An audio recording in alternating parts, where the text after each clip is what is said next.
الحمدللہ رب العالمین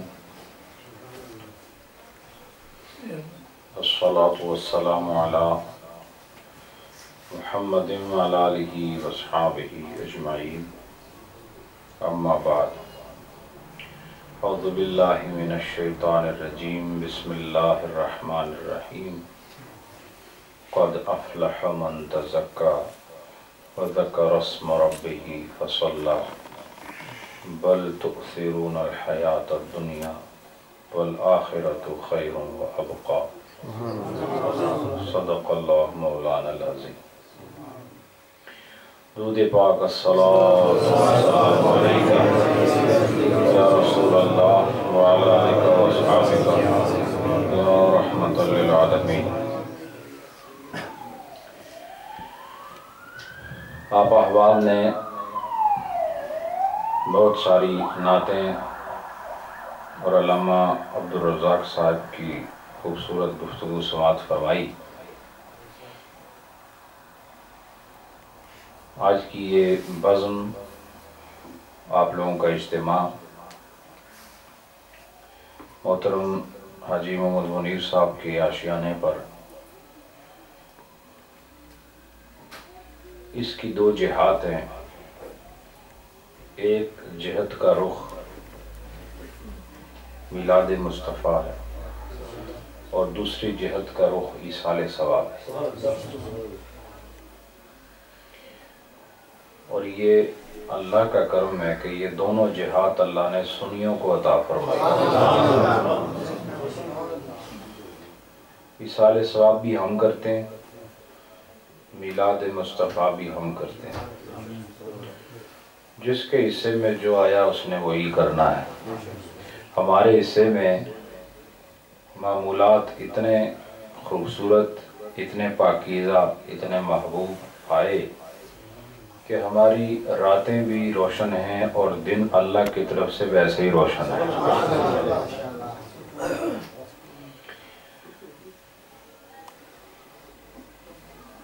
ویسے بھی جہاں مسلمان اکٹھے ہوں وہاں رحمت کا نزول ہو ہی جاتا ہے۔ سبحان اللہ۔ کلمہ جس انسان نے پڑھا ہو تو جدھر جدھر وہ جاتا ہے اس کلمے کا نور اس کے ساتھ ہی سفر کرتا ہے۔ یہ نہیں ہو سکتا کہ آپ با ایمان ہوں اور آپ کے اندر کلمے کا نور نہ ہو۔ جنگل میں تنہا جا رہے ہو اور مومن ہو تو یاد رکھو وہاں کے جانوروں کو بھی پتا ہوتا ہے کہ یہ جانے والا کلمہ گو مسلمان ہے۔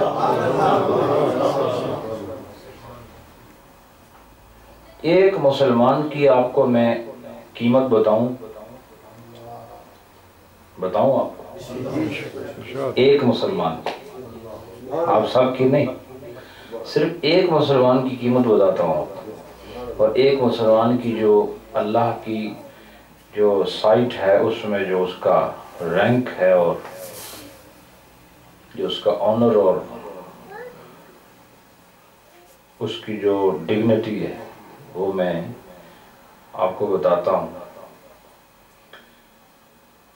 کہ جب تک ایک بھی مسلمان زمین پر موجود ہے قیامت نہیں آ سکتی۔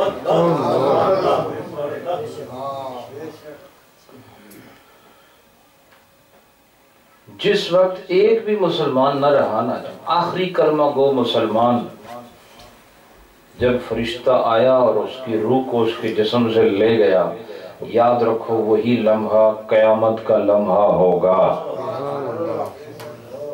یہ میں کوئی اپنی بات نہیں کر رہا ہوں، یہ حدیث رسول کے نتیجے میں جو تعلیم آئی ہے میں اس کا خلاصہ پیش کر رہا ہوں۔ تو پھر میں یہ کہنے میں حق و جانب نہیں ہوں کہ اتنی بڑی قیامت کو صرف ایک مومن نے روک رکھا ہے کہ جس میں پہاڑوں نے روئی کے گالوں کی طرح اڑنا ہے اور سمندروں کی لہروں نے بفر جانا ہے اور آسمان نے پھٹ جانا ہے اور ستاروں نے گر جانا ہے اور سورج نے بے نور ہو جانا ہے اور ہر مخلوق نے تباہ ہو جانا ہے، ساری کائنات کا نظام درم برم ہو جانا ہے اور اتنی بڑی قیامت کو ایک مومن کے وجود نے روک رکھا ہے۔ جب تک ایک مسلمان بھی زمین پر ہے قیامت نہیں آ سکتی۔ تو مجھے بتاؤ جہاں اتنے مومن اکٹھے ہو جائیں رحمت کا عالم کیا ہوگا، ان آیات کا عالم کیا ہوگا۔ تو یہ یاد رکھو آپ میں سے ہر آدمی اللہ کا خاص وہ انسان، وہ پاکیزہ وجود ہیں آپ کہ جس کے اندر اللہ نے اپنا ایمان جس کو وہ قبول کرتا ہے اس ایمان کو آپ کے وجود میں محفوظ رکھا ہوا ہے۔ تو میں بھی مومن الحمدللہ، آپ بھی مومن، گناہگار ہو یا نیکوکار یہ ایک الگ مسئلہ ہے۔ یہاں نفس ایمان کی بات ہو رہی ہے، اور نفس ایمان میں آپ بھی مومن ہیں میں بھی مومن ہوں، اور جہاں ایمان ہو وہاں ایمان کا روحانی نور ہوتا ہے، اور جہاں بھی روحانی نور ہو ایمان کا وہاں رحمت کا بھی نزول ہوتا ہے۔ تو اگر ہم کوئی دعا بھی نہ کریں کچھ بھی نہ کریں، اکٹھے بیٹھ کر صرف ایک دوسرے کا حال پوچھ لیں تب بھی خدا کی رحمت آ جاتی ہے۔ وجہ کیا ہے؟ ایمان۔ مومن اور کافر میں فرق ہے، مومن کی نگاہ میں دنیا ہے اور کافر کی نگاہ میں اپنا محبوب ہے، اور کافر کی نگاہ میں اپنا محبوب ہے، اور وہ کیا ہے کہ کافر کا محبوب دنیا ہے، دنیا کا مال ہے، اس کے چھپے ہوئے خزانوں کو نکال لینا یہ کافر کا محبوب ہے، اور مومن وہ بھی کسی چھپے ہوئے کو تلاش کر رہا ہے، اور کافر بھی چھپے ہوئے کوئی تلاش کر رہا ہے۔ اور کافر چھپی ہوئی چیزوں کا تلاش کیسے کرتا ہے؟ گہرے پانیوں میں اتر جاتا ہے، وہاں سے موتی نکال کے لے آتا ہے، پھر پہاڑوں کی کھدائیاں کرتا ہے، وہاں سے جواہرات لے آتا ہے، زمین کی کھدائیاں کر کے وہاں سے تیل برآمد کر لیتا ہے۔ اور مومن بھی کچھ محنت کرتا ہے، وہ بھی چھپی ہوئی نعمتوں کو حاصل کرتا ہے۔ یہ کافر تو کھدائی کرتا ہے زمین کی اور پانی کے اندر چلا جاتا ہے، کبھی خلاؤں میں چلا جاتا ہے، اور مومن کو ان چیزوں کی ضرورت نہیں، وہ اللہ اکبر کہہ کے زمین پہ سر رکھ دیتا ہے۔ وہ فقط اللہ اکبر کہہ کے جب سر زمین پہ رکھتا ہے تو اس منزل پہ پہنچ جاتا ہے جہاں ساری کائنات کے کافر پہنچنے کا سوچ بھی نہیں سکتے ہیں۔ اس لیے یاد رکھیں کہ آپ اور ہم سب خوش قسمت ہیں کہ رب العالمین نے ہمیں جن گھروں میں پیدا کیا وہاں پہلے سے کلمے کا نور موجود تھا، اور آپ اسی نور سے اپنی شمع روشن کر کے، ایک موم بتی سے کروڑوں موم بتیاں جل سکتی ہے، ایسا ہی ہے نا؟ ایک کینڈل سے thousands of candles وہ اس سے جل سکتی ہیں، لائٹ لے سکتی ہیں، لیکن جو پہلی کینڈل ہے اس کی لائٹ میں کوئی کمی نہیں آتی۔ ایسے ہی ایمان کا نور بھی اسی مثال کی طرح ہے، یہ جہاں موجود ہو، جس گھر میں ہو، اس گھر میں پھر جتنی نسل چلے اس سب میں یہ نور تقسیم ہوتا رہتا ہے، اور ہر شمع کے اندر وہی نور کی تمازت اور وہی نور کی جلالت ہوتی ہے جو پہلی شمع کے اندر موجود ہوتی ہے۔ اور اس نور کا سبب یہ ہے کہ آج ہم یہاں بیٹھے ہیں، اس نور کا سبب ہے کہ آج ہم اکٹھے ہیں، اس نور کی وجہ سے آج ہم اللہ کا ذکر کر رہے ہیں، اور وہ ایمان ہے۔ یہی ایمان میلاد کے لیے بھی بلاتا ہے، یہی ایمان ایصال ثواب کے لیے بھی بلاتا ہے، یہی ایمان ہے جو پیدا ہو تو کان میں اذان دلاتا ہے، اور یہی ایمان ہے کہ دنیا سے رخصت ہو تو پھر اللہ اکبر کہہ کے جنازے کی نماز بھی پڑھاتا ہے، یہی ایمان ہے جو آپ کو عرب کی سرزمین پہ لے جا کے طواف بھی کراتا ہے، اور یہی ایمان ہے جو آپ کو مجبوریوں کے باوجود وضو کرا کے اللہ کی بارگاہ میں گرا بھی دیتا ہے، یہی ایمان ہے جو کھانے پینے کی اشیاء ہوتے ہوئے بھی آپ کو بھوکا اور پیاسا رکھتا ہے، اور یہی ایمان ہے جو آپ کو کفر والوں سے ممتاز کرتا ہے۔ پتہ چلا ہم میں اور باقی لوگوں میں فرق صرف ایمان کا ہے، ایمان ہی وہ حد فاصل ہے جس سے کامیابی اور ناکامی میں امتیاز سمجھ آتا ہے، جس سے اندھیروں اور اجالوں کا فرق سمجھ آتا ہے، جس سے عظمت اور پستی کا پتہ چلتا ہے، جس سے ناکامی اور کامیابی کا پتہ چلتا ہے۔ کفر نرا اندھیرا ہے، کفر نیری ظلمت ہے، اور ایمان سراسر نور ہے، ایمان سراسر کامیابی ہے، ایمان خدا کا منشور ہے، ایمان خدا کا دستور ہے، ایمان خدا کا محبوب ہے، اور جس میں یہ آ جائے وہ بھی خدا کا محبوب ہوا کرتا۔ تو یہ کیا کم مہربانی ہے کہ حالت ایمان میں سانس لے رہے ہو، حالت ایمان میں بیٹھے ہوئے ہو، حالت ایمان میں سفر کرتے ہو، حالت ایمان میں سو جاتے ہو، حالت ایمان میں پھر بیدار ہو جاتے ہو، تم کھا رہے ہو تب بھی حالت ایمان میں ہوتے ہو، تم دوڑ رہے ہو تب بھی حالت ایمان میں ہوتے ہو۔ یہ خدا کا کرم ہے۔ تو مجھے بتاؤ کہ جب ایمان کی حالت میں ہو تو ایمان دنیا کی سب سے بڑی نیکی ہے۔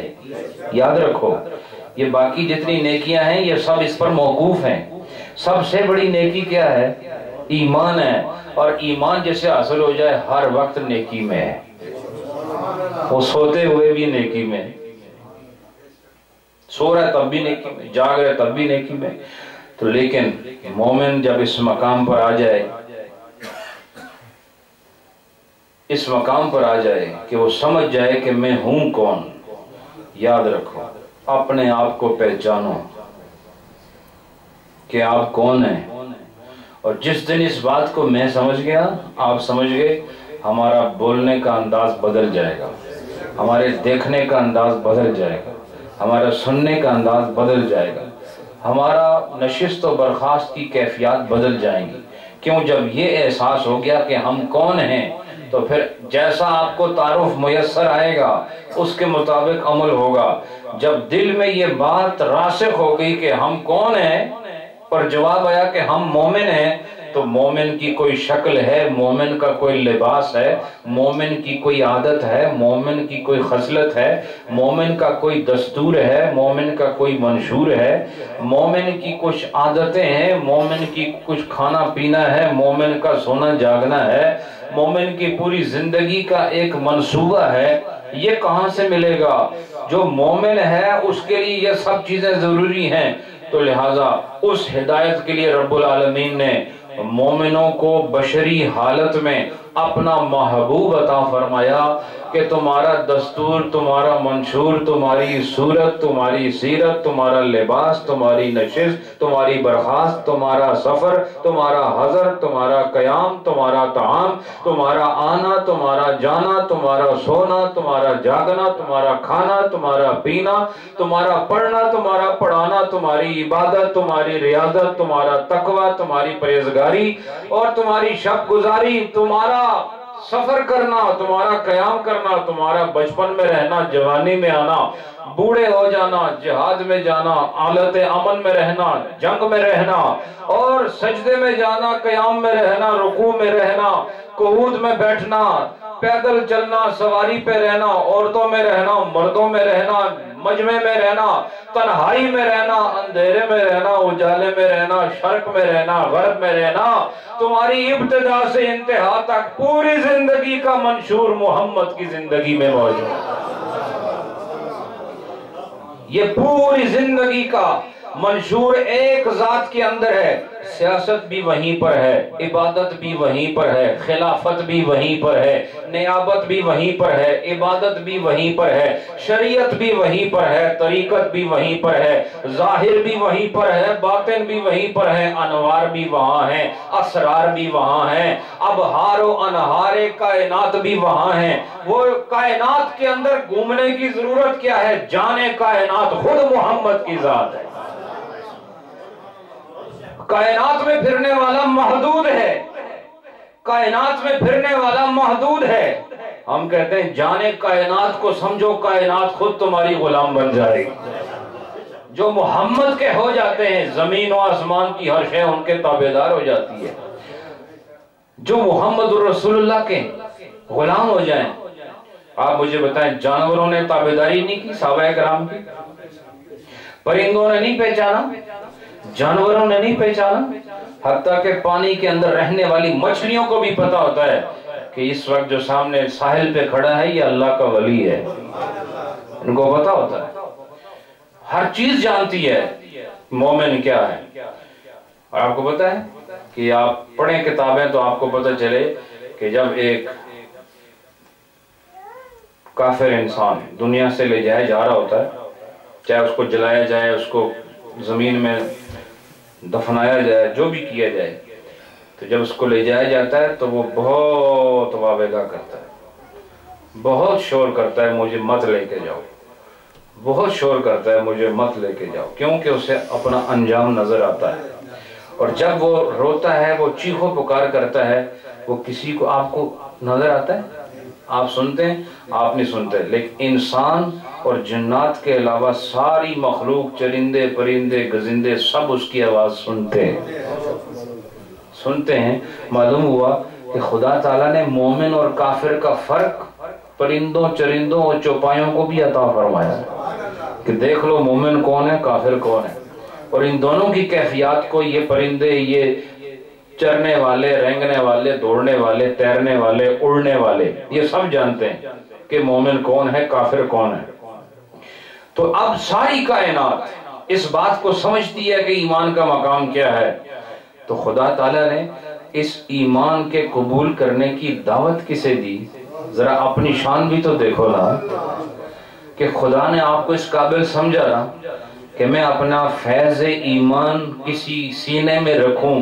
خدا نے ساری کائنات میں طوطے پر فرض نہیں کہ وہ کلمہ پڑھے، مینا پر فرض نہیں کہ وہ کلمہ پڑھے، چڑیا پر فرض نہیں کہ وہ کلمہ پڑھے، سانپ پر فرض نہیں کہ وہ کلمہ پڑھے۔ کیوں؟ کہ ان کی فطرت میں خدا نے اسلام ویسے ہی شامل کر رکھا ہے۔ کائنات کی ہر چیز اپنے محبوب کو جانتی ہے، لیکن انسان کو اللہ نے امتحان میں ڈالا اور امتحان کے قابل سمجھا، اور یہ بھی جانا کہ یہ امتحان میں پاس ہو سکتا ہے، پاس ہو سکتا ہے، اس لیے امتحان دیا۔ اور جس نے اس ایمان کو اپنے سینے میں محفوظ کیا، تو چونکہ یہ مرکز ہے، جب یہ ایمان اندر آ گیا، پھر ہاتھ اس کے مطابق حرکت کرنے لگا، قدم اس کے مطابق اٹھنے لگا، آنکھ اس کے مطابق کھلنے لگی، کان اس کے مطابق سننے لگا، زبان اس کے مطابق بولنے لگی۔ یہ اندر آیا تو اس نے باہر کو بھی خوبصورت کر دیا۔ یاد رکھو، ایمان باہر نہیں آتا، ایمان اندر آتا ہے، باہر کو شریعت کے احکام سے خوبصورت بنا دیتا۔ ایمان اندر ہوتا ہے نا، باہر کیا ہوتا ہے؟ باہر شریعت ہوتی ہے، اور شریعت کیا ہے؟ احکام ہیں، اعمال ہیں، اوامر ہیں، نواہی ہیں، یہ شریعت ہے۔ اور ایمان کیا ہے؟ ایمان تو تصدیق قلبی کا نام ہے، اقرار باللسان بھی ہے، لیکن اصل میں ایمان نظر نہیں آتا، ایمان اندر ہوتا ہے۔ نظر کیا آتا ہے؟ جھکنا نظر آتا ہے، سر سجدے میں رکھنا نظر آتا ہے، اللہ اکبر کہتے ہوئے ہاتھوں کو اٹھانے سے نظر آتا ہے، جب یہ عطیات میں بیٹھتا ہے تو یہ بیٹھنا نظر آتا ہے، جب دعا کے لیے ہاتھ اٹھاتا ہے تو نظر آتا ہے، جب طواف کرتا ہے تو نظر آتا ہے، جب زمزم پیتا ہے تو نظر آتا ہے، جب مینا میں قیام کرتا ہے تو نظر آتا ہے، جب جانور ذبح کرتا ہے تو نظر آتا ہے۔ شریعت ہے ہی ظاہر، تو جو ظاہر ہے وہ نظر آئے گا۔ یہ ظاہر کیسے ٹھیک ہوا؟ باطن کے فیض سے۔ یہ ظاہر کیسے بدلا؟ باطن ٹھیک کرنے سے۔ وہ باطن کیسے ٹھیک ہوتا ہے؟ باطن ایمان سے ٹھیک ہوتا ہے، یاد رکھو۔ اب آپ کو یہ بتاؤں کہ باطنی فیض کیا ہوتا ہے؟ تسبیحیں لمبی لمبی 500 دانے چھک چھک کے، اس نے تاگے تروڑ چھوڑنے پر اندر اسے طرح ہی رہنا۔ وہ تسبیح دانے کس جانے، لیکن وہ جو پرانا دل ہے اس کا گھسنا بھی تو ضروری ہے کہ نہیں؟ وہ پرانی روح کا وہ تار جس کے اندر غلاظت ہے، اس تار کا ٹوٹنا بھی تو ضروری ہے۔ تو میں کہتا ہوں تسبیح پھیرو اس لیے تاکہ اندر کا حال بھی پھر جائے۔ اندر کی کیفیات کیسے ٹھیک ہوں گی؟ میں آج آپ کو بتاتا ہوں۔ اندر کیا ہوتا ہے؟ ابھی بتایا آپ کو، ماشاءاللہ۔ اندر کیا ہوتا ہے؟ ایمان ہوتا ہے، اور باہر کیا ہوتے ہیں؟ احکام ہوتے ہیں۔ ابھی آپ کو میں اصول بتا رہا ہوں، پوچھ لینا، کسی سے بھی پوچھ لینا، جو رد کرے تو میں بیٹھا ہوں، قریبی ہوں، آپ دور نہیں رہتا ہوں۔ اندر کیا ہے؟ ایمان، اور باہر کیا ہے؟ احکام۔ اور احکام درست ہو ہی نہیں سکتے جب تک اندر والا ایمان درست نہ ہو۔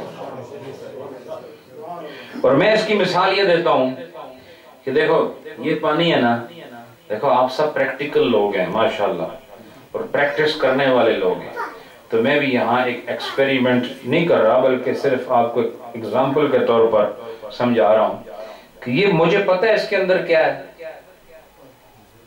آپ کو پتہ ہے اس میں اندر کیا ہے؟ پانی ہے۔ اچھا تو اگر میں آپ سے کہوں پیو تو فوراً پیو گے یا دیکھ کے خوب دو چار آدمی سے چیک کراؤ گے کہ یہ تو کوئی گرم تو نہیں یا یہ سڑن تو نہ لگا مرن تو نہ لگا؟ ایسا ہوگا؟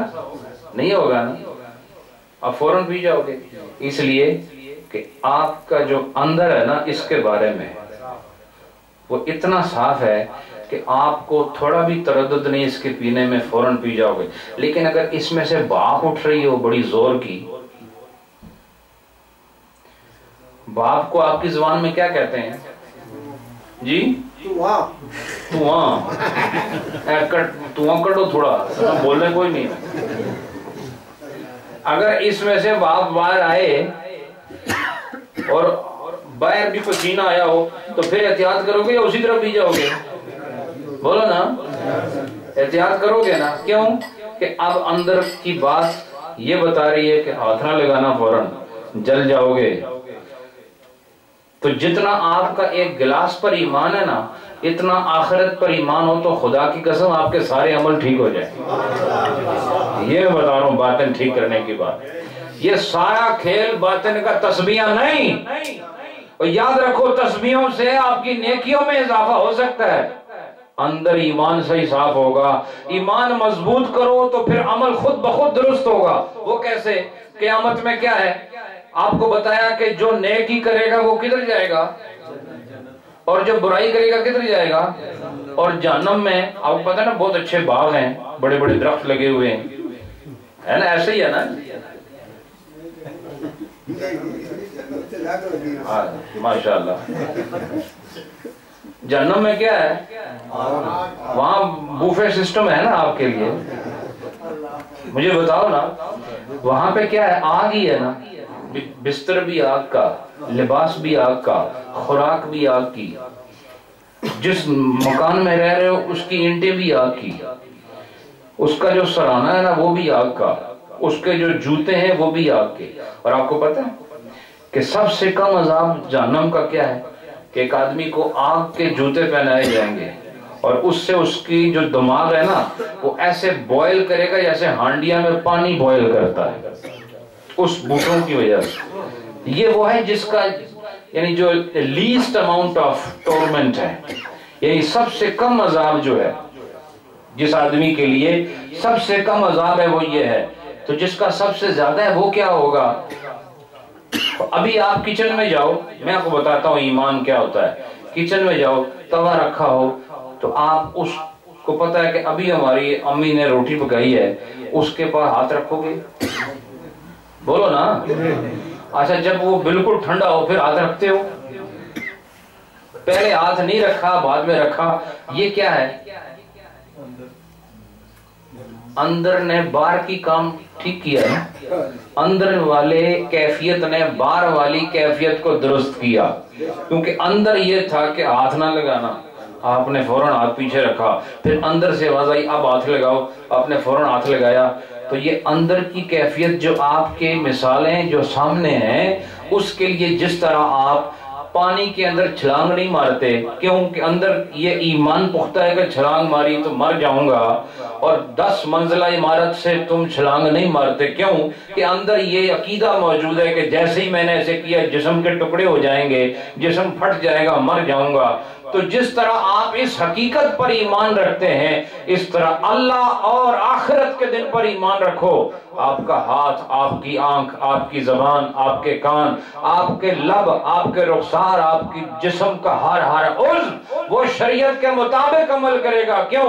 اندر ایمان مکمل ہے۔ تو یہ سارا جو فیض ہے نا باطن پاک کرنے کا، اصل میں ایمان کو مکمل کرنے کی بات ہے۔ ہمارا جو کنسپٹ ہوتا ہے اور ہمارا جو بیلیف ہوتا ہے چونکہ وہ ویک ہوتا ہے، ہم ایکسپٹ تو کرتے ہیں لیکن یہ ایکسپٹنس اس سٹینڈرڈ کی نہیں ہوتی کہ ہمیں برائی سے روک سکے۔ تو اس لیے باطن ٹھیک کرنے کا مطلب ہے کہ ایمان کامل حاصل کرو. کیا کرو؟ ایمان کامل حاصل کرو. تو جب آپ کو ایمان کامل حاصل ہو گیا کہ اگر ہم نے ہاتھ کو بری حرکت دی تو پھر یہ ہاتھ جلایا جائے گا، اور اگر ہم نے سر کو بغاوت کے لیے اٹھایا تو اسے کاٹ دیا جائے گا اور قیامت کے دن رسوائی ہوگی. یہ صرف ہم ایک تھیوری کے طور پر پڑھ کے آرام سے بستروں میں سو جاتے ہیں اور ساری زندگی اللہ کی نافرمانی کرتے رہتے ہیں. ایمان یہ نہیں ہے. ایمان آدمی کو چین سے نہیں بیٹھنے دیتا. ایمان آدمی کو محبوب کے در تک لے کر جاتا ہے. چونکہ یہ ایمان ہے تو صحیح. ہم کفر والوں سے ممتاز ہو گئے ہیں، کفر والوں سے ہم ڈیفرینشیٹ تو ہو چکے، کر دیا گیا ہمیں کہ یہ کافر نہیں مومن ہے، لیکن یہ ایمان اتنا کمزور ہے کہ ہم برائی سے رکتے نہیں. اندر ٹھیک کرو تاکہ باہر ٹھیک ہو جائے. یاد رکھو جب کوئی آدمی زبان برا استعمال کر رہا ہو سمجھ لو کہ اس کا ایمان اس درجے کا نہیں. اور یاد رکھو جب انسان آنکھ سے برائی دیکھ رہا ہے سمجھ لو کہ اس کا ایمان اس معیار کا نہیں. اور جب کوئی آدمی کسی کی غیبت سن رہا ہے اور خوش ہو رہا ہے سمجھ لو اس کا ایمان اس معیار کا نہیں. اور جب تم دیکھو کہ کسی کا ہاتھ کسی پر اٹھ رہا ہے اور ظلم کر رہا ہے تو سمجھ جاؤ کہ اس کا ایمان اس معیار کا نہیں. اور اگر کسی کے قدم ناپاک زمین کی طرف جا رہے ہیں تو سمجھ لو کہ اس کا ایمان مکمل نہیں. اور جس کا ہاتھ محفوظ ہو، قدم محفوظ ہو، آنکھ محفوظ ہو، زبان محفوظ ہو، کان محفوظ ہو، سمجھ لو اس خدا نے اس کو کامل ایمان عطا فرمایا. یہ سارا کھیل اندر کا ہے، اور اندر ایمان ہے جو نظر نہیں آتا. اور یہ ایمان نظر نہیں آتا نا، اللہ بھی نظر آتا ہے نہیں نا نظر آتا. لیکن جس طرح ایمان نظر نہیں آتا آپ کے پاس ہے نا، اسی طرح اللہ بھی نظر نہیں آتا لیکن وہ ہے نا. آپ سب مومن ہو نا کہ مجھے نظر نہیں آتا. آپ کا ایمان کدھر ہے مجھے نہیں پتا، اور میں بھی مومن ہوں الحمدللہ، لیکن آپ کو میرا ایمان نظر تو نہیں آتا. آپ کو تو صرف میری گفتگو نظر آ رہی ہے، میری حرکت نظر آ رہی ہے. اسی طرح یہ کائنات کے وجود کے ساتھ ساتھ اللہ کا وجود بھی ایمان سے ہی ثابت ہوتا ہے کہ ایمان ہوتا ہے لیکن نظر نہیں آتا. خدا بھی نظر نہیں آتا لیکن اس کا وجود ہے، وہ ہے. اور جب آپ کو یہ پتہ چل گیا کہ وہ ہے تو پھر یہ بھی جانو کہ وہ کہاں ہے. تو معلوم ہوا کہ وہ کہاں، ادھر ہے، ادھر ہے، اوپر ہے، نیچے ہے، یہ نہیں ہوتا. اللہ ہر جگہ ہے. اس کا معنی بھی کیا ہے کہ اللہ ہر جگہ ہے، تو جو جگہ پر ہو وہ اللہ ہو نہیں سکتا. یہ بھی ایک عقیدے کی بات ہے. میں آپ بولٹن والوں کو سمجھا رہا ہوں کہ اللہ پر ایمان کیسے لانا ہے. جو کہے کہ اللہ ہر جگہ ہے تو یاد رکھو جو کسی جگہ میں ہو وہ اللہ نہیں، چونکہ اللہ جگہ سے پاک ہے. اللہ زمان اور مکان سے پاک ہے. اللہ ایگزسٹ کرتا ہے لیکن وہ کسی جگہ، کسی پلیس اور کسی ٹائم میں ایگزسٹ نہیں کرتا کہ وہ کسی جگہ پر ہے یا کسی ٹائم کے اندر ہے. مکان اور زمان کی حدود سے باہر ہے. وہ ہے تو صحیح. تو جب وہ ہے اور مکان اور زمان کے اندر نہیں ہے، وجہ کیا ہے کہ زمان پہلے نہیں تھا، مکان پہلے نہیں تھا، وہ پہلے تھا.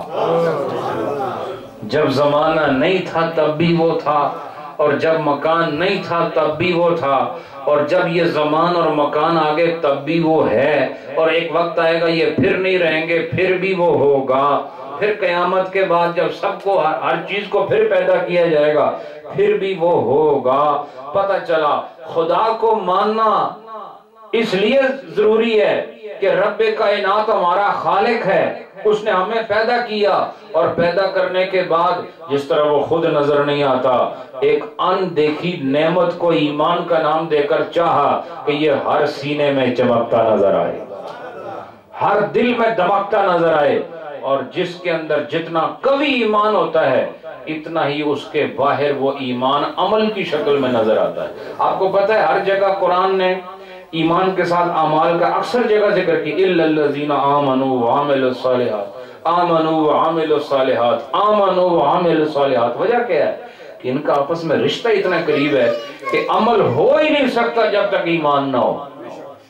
بتاؤ ابھی آپ نے مغرب پڑھی ہے نا، کئی لوگ اوکھیاں پڑی ہے نا، جگہ کم سی پھر بھی پڑی ہے، کیا وجہ ہے؟ نہیں پڑھتے تو کیا آپ کو یہ منیر صاحب کھانا نہیں دیتے؟ اگر آپ نماز نہیں پڑھتے تو کیا میں نے آپ کو ڈنڈا مارنا تھا؟ یا آپ نماز نہیں پڑھتے تو کوئی فرشتہ آ کے آپ کی گردن پکڑتا؟ نہیں، کچھ بھی نہیں ہوتا، ٹائم گزر جاتا. لیکن اس کے باوجود آپ نے پڑھی ہے تو پتہ چلا یہ آواز اندر کی ہے. اندر ایک کیفیت ہے جو آپ کو نماز پڑھے بغیر رہنے نہیں دیتی. اور پتہ چلا کہ جو آدمی نیکی کے بغیر نہیں رہ سکتا یہ وہ انسان ہے جس کو خدا نے خوبصورت ایمان عطا فرمایا. اس ایمان کو پھر لوگوں کے اندر متعارف کرانے کے لیے اللہ نے اپنے محبوب کا انتخاب کیا. اے محبوب، تم مجھے بھی جانتے ہو، تم ان کو بھی جانتے ہو، تمہاری رسائی میری بارگاہ تک بھی ہے اور تم وہاں بھی موجود ہو. تم مجھ سے لینا جانتے ہو، ان کو دینا جانتے ہو. تم ایک شان سے لے سکتے ہو، دوسری شان سے آگے تقسیم کر سکتے ہو. اے محبوب، تم مثل آئینہ ہو، تم دونوں کے درمیان ہو، تم خالق اور مخلوق کے درمیان ہو.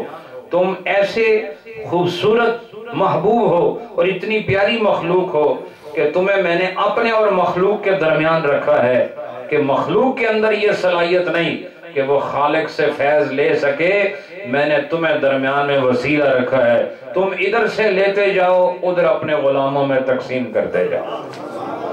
اور اس میں سب سے بڑی تقسیم ایمان کی تقسیم ہے. رسول اللہ نے بتوں کے آگے جھکنے والوں کو خدا کے آگے جھکا دیا. رسول اللہ نے آگ کے پرستاروں کو خدا کا پرستار بنا دیا. رسول اللہ نے غیر اللہ کے نام پر ذبح کرنے والوں کو خدا کے لیے ذبح کرنے والا بنا دیا. رسول اللہ نے اٹھی ہوئی گردنوں کو خدا کے آگے جھکا دیا اور بھولے بھٹکے ہوئوں کو منزل آشنائی کی کیفیت سے دو چار کر دیا. محمد عربی ہی ہیں جن کی وجہ سے آج یہ کائنات ایمان کے نور میں غوطہ زن ہے. اور لہٰذا میلاد مصطفیٰ کی کیونکہ یہ محفل ہے، میں یہی کہوں گا کہ رسول اللہ یہ جو 12 ربیع الاول کی آمد کا ہم ذکر کرتے ہیں، یہ آمد بھی ایک شکل انسانی میں آمد کی بات ہے، وگرنہ کائنات میں سب سے پہلا کام ہوا ہی میلاد مصطفیٰ کا. رب العالمین نے تخلیق کی ابتدا فرمائی ہی نور مصطفیٰ سے ہے. آپ کا نور پہلے بنایا اور پہلے بنا کر ساری کائنات کی ابتدا آپ کے ذریعے سے کی تاکہ اللہ کی پہلی مخلوق اس کے خالق ہونے کی دلیل ہو جائے کہ خالق کون ہے. خالق وہ ہے جس نے اپنے محبوب کا نور پیدا کیا. دوسری بات ایصال ثواب ہے. تو دیکھو اللہ رب العالمین نے انسان کو پیدا ضرور کیا لیکن خاک سے پیدا کیا اور عناصر بھی ایسے رکھے کہ اس میں ہوا بھی ہے، مٹی بھی ہے، آگ بھی ہے، پانی بھی ہے. اور یہ ہر چیز اپنی ایک خاصیت رکھتی ہے، ہر چیز کا اپنا ایک مزاج ہے. آگ کا اپنا مزاج ہے، ہوا کا اپنا مزاج ہے، مٹی کا اپنا مزاج ہے، پانی کا اپنا مزاج ہے. اور یہ ساری چیزیں ملا کر اللہ نے انسان بنایا ہے. اور بنانے کے بعد پھر اس کے اندر خاک کی صفات بھی رکھی، نور یعنی آگ نار اس کی صفات بھی رکھی، اور پھر اس کے اندر پانی کی صفات بھی رکھی، اس کے اندر ہوا کی صفات بھی رکھی. اور اس کو یہ بتایا کہ آبی بنو گے تب بھی ناکامی ہے، ناری بنو گے تب بھی ناکامی ہے، ہوائی بنو گے تب بھی ناکامی ہے. تم خاکی رہنا تو پھر دیکھو ہماری رحمتیں ہر وقت عام رہے. اور آپ دیکھیں ایک بات آپ کو بتاتا ہوں، یہ جو ہمارے سائنسدان ہیں، جو ایسٹروناٹس ہیں، یہ اوپر جاتے ہیں نا، کدھر گئے ہیں؟ یہ چاند پر گئے. سپیس تو ہے، وہ تو سپیس تو تھوڑی دیر بعد شروع ہو جانی ہے، آگے بھی بہت کچھ ہے نا. چاند پر گئے، اس کے بعد یہ کسی اور جگہ بھی گئے، مریخ پر گئے، مارس پر گئے کہ نہیں؟ وہاں پہ بھی گئے. ادھر کچھ ہے؟ کچھ نہیں نا. چاند پر بھی کچھ نہیں. مارس پہ گئے، وہاں پہ بھی کچھ نہیں. تو سورج پہ جا نہیں سکتے. اور بھی بہت سارے سیارے، ادھر بھی یہ جانا چاہیں تو جائیں، نظر کچھ نہیں آئے گا. کیوں نظر کیوں کچھ نہیں آئے گا؟ کہ خدا نے انتخاب زمین کا کیا ہے. ہر چیز یہی نظر آئی. بتاؤ نا مجھے، ہر چیز آپ کو، فصل یہاں ہے، سونا یہاں ہے، جواہر یہاں ہیں، آبشاریں یہاں ہیں، سمندر یہاں ہیں، کنویں یہاں ہیں، چشمے یہاں ہیں، گل اور گلاب یہاں ہیں، اور کائنات میں زندگی کا اثر یہاں ہے. بلندیاں، پستیاں، خشکی، تری، یہ سب زمین کے اندر ہے. سارے سیاروں میں اللہ نے زمین کو پسند کیا اور اس سے پھر انسان کو خمیر تیار کیا. اس سے انسان کا خمیر تیار کیا. تو پھر پتہ چلا کہ خدا تعالیٰ نے جس سیارے کو پسند کیا وہ زمین ہے نا، تو زمین سے انسان کو بنایا. پتہ چلا جس طرح باقی بھی سیارے ہیں لیکن زمین کا مقابلہ کوئی نہیں کر سکتا. سورج بے شک بہت بڑا ہے لیکن سورج بھی زمین کی خدمت کر رہا ہے. بات سمجھ آئی کہ نہیں؟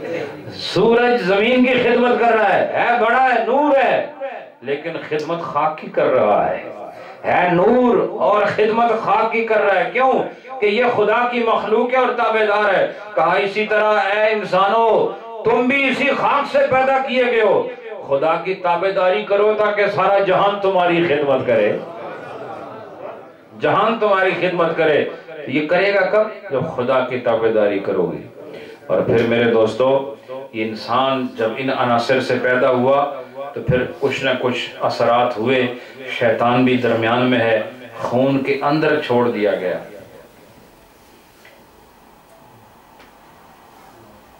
شیطان خون کی روانی میں ساتھ ہے، ہر جگہ ہر طرف ساتھ ہے. ٹانگوں میں بھی ہے، سر میں بھی ہے، ہاتھوں میں بھی ہے، ناخنوں کے اندر بھی ہے، بالوں میں ہے. جہاں جہاں خون ہے وہاں وہاں شیطان ہے. پھر نفس بھی ساتھ رکھا.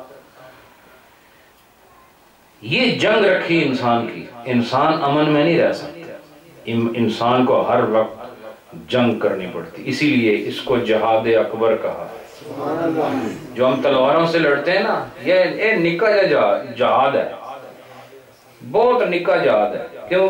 2 دن لڑائی ہو سی، 3 دن لڑائی ہو سی، 1 سال ہو سی، 10 سال، لیکن دوسری لڑائی جوانی تو لے کے مرن تک جاری ہے. جوانی سے لے کے جب سے آپ پہ قلم اٹھتا ہے نا کہ اب اس کی بک آف ڈیٹ پہ لکھنا شروع کرو، اور وہ کب؟ جب آدمی ایڈلٹ ہو جائے اس وقت سے قلم اٹھایا جاتا ہے اور لکھنا شروع کر دیتا ہے. اس لکھائی سے لے کے مرتے دم تک جہاد کرنا ہے. اور اسی لیے اس کو جہاد اکبر کہا ہے. بندے نال کلنا آسان ہے، اپنے نال لڑنا اے ولیاں نہ کام ہے. دوئے کی پوڑی ٹانا ہے کوئی بہادری نہیں. بہادری یہ ہے کہ اپنے آپ سے جنگ کرو. تنہائی میں بھی خدا کی عبادت، محفل میں بھی خدا کی عبادت، سفر میں خدا کی عبادت، حضر میں خدا کی عبادت. تقوی جس طرح لوگوں کے سامنے ہو، اکیلا بیٹھا ہو تب بھی تقوی کا وہی معیار ہو. متقی اسے کہتے ہیں. تو جس وقت یہ جہاد ہو گیا تو پھر آپ خدا کی بارگاہ میں کامیاب پہنچو گے. لیکن ہوتا کیا، ہر ایک اس معیار پہ پورا نہیں اترتا. کسی پر ہوا غالب ہوتی ہے، کسی پر آگ غالب ہوتی ہے، اور کسی پر پانی غالب ہو جاتا ہے. اور پھر ہوتا کیا ہے کہ اس سے گناہ سرزد ہوتے ہیں. کیا ہوتا ہے؟ بولنے نہیں ہو تو میری گل سن سوتے پھر لنگر شروع ہو سی. اس تو پہلے نہیں ہونا. ٹھیک ہے؟ گناہ سرزد ہوتے ہیں کہ نہیں؟ بھئی ہم سب گناہگار بیٹھے ہیں نا ادھر، یا سارے اللہ نے ولی بیٹھے ہوئے تھے؟ ہم سب گناہگار ہیں. ہم سب گناہگار ہیں. اقرار کرو، اسی میں عظمت ہے. جو متقی ہو کے بھی کہے گناہگار ہوں، یہ اللہ کا پسندیدہ بندہ ہے. ہم گناہگار ہیں نا. تو گناہگار ہو اب پھر خدا کی محبت کا مرحلہ شروع ہوتا ہے. محبت کا مرحلہ کیا ہے؟ کہ خدا نے اپنی پسند سے انسان کو پیدا کیا، اور اپنی پسند سے پیدا کر کے مخلوق میں سب سے اچھی مخلوق، اشرف المخلوقات کیوں کہا؟ یہ اشرف کیوں ہے؟ اس لیے کہ خدا کی محبوب مخلوق ہے. اللہ کی سب سے زیادہ محبوب مخلوق وہ انسان ہے. اسی لیے اس نے سب سے محبوب عہدہ بھی انسان کو دیا، وہ نبوت کا عہدہ ہے. کوئی فرشتہ نبی نہیں ہو سکتا. خدا نے یعنی کائنات میں اللہ کے بعد کس کا رتبہ ہے سب سے بڑا؟ وہ نبوت کا رتبہ ہے. وہ رتبہ خدا نے فرشتوں کو نہیں دیا، اللہ نے انسان کو دیا. پتہ چلا انسان سے بہت محبت کرتا ہے.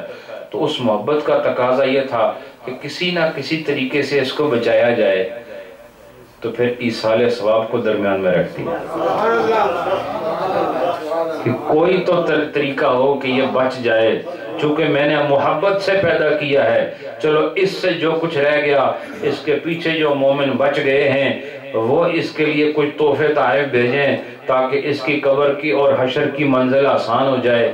اس لیے ہم ایصال ثواب کرتے ہیں کہ انسان اپنی ذات میں کامل نہیں ہوتا، وہ مختلف ہیلوں اور وسیلوں سے بارگاہ خدا میں کامیاب ہوتا ہے. یہ اہل سنت کا معمول کامیابی کا معمول ہے. یہ تو پتہ تب چلے گا کہ جب قبر میں جائیں گے اور آپ کو پتہ چلے کہ فلاں آدمی نے آج آپ کے لیے ایک دفعہ بسم اللہ پڑھ کے کہا ہے کہ یہ ثواب میرے بھائی کو پہنچے. اس وقت پتہ چلے گا وہ بسم اللہ چند حروف نہیں ہے بلکہ کائنات سے زیادہ بڑا نظر آ رہا ہے. اس کائنات کا وہ سائز نہیں ہے جو بسم اللہ کا سائز ہوگا اس وقت جب قبر میں لیٹے ہوگے. اس لیے ہم خوش قسمت ہیں کہ ہم زندہ ہیں تب بھی خوش نصیب ہیں، مر جائیں تب بھی خوش نصیب ہیں. اس لیے کہ پیچھے ایسے لوگ موجود ہوتے ہیں جو ہمیں محروم نہیں چھوڑتے، کچھ نہ کچھ خدا کا کلام پڑھ کے ایصال کرتے ہی رہتے. اللہ آپ سب کو خوش رکھے، برکتیں دے. میں نے جو آیہ کریمہ پڑھی اس کا صرف ترجمہ سن لو. تقریر اس پر کرنی تھی لیکن بات کچھ شروع ہوئی اور پھر اسی میں کھو گیا. ترجمہ اس کا یوں ہے کہ وہ قد افلح من تزکا، بے شک تحقیق انسان جس نے اپنے آپ کو پاک کیا وہ کامیاب ہو گیا. جس نے اپنے آپ کو پاک کیا وہ کامیاب ہو گیا. وذکر اسم ربی، اور جس نے اپنے رب کے نام سے ذکر کیا یہ بھی کامیاب ہو گیا. فصلی، اور جس نے پھر اللہ کی عبادت بھی کی، نماز بھی پڑھی، یہ کامیاب ہو گیا. لیکن پھر آگے کہا بل تؤثرون الحیات الدنیا، لیکن تم لوگ دنیا کی زندگی کو فوقیت دیتے ہو. پریورٹی، فوقیت کا مطلب کیا ہے؟ تم جو یہ جو ورلڈلی لائف ہے نا اس کو پریورٹی دیتے ہو. والآخرۃ خیر، جبکہ آخرت زیادہ بہتر ہے. وابقا، اور باقی رہنے والی ہے. دنیا رہنے والی ہے، دنیا ختم ہونے والی ہے، اور آخرت ابقا ہے. ابقا کا مطلب باقی رہنے والی. دنیا ختم ہونے والی اور آخرت باقی رہنے والی. تو عقل مند ختم ہونے والے کی طرف جائے گا یا باقی رہنے والے کی طرف؟ تو جو باقی رہے گی وہ جہان اور ہے. اس جہان کو حاصل کرنے کے لیے یاد رکھو اس دنیا میں طہارت کی ضرورت ہے. قد افلح من تزکا، طہارت کی ضرورت ہے.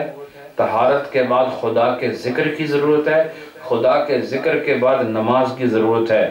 جس نے یہ تینوں چیزیں حاصل کر لی وہ دار ابقا میں چلا جائے گا اور اسی کو پسند کرے گا، اسی کے مطابق زندگی گزارے گا.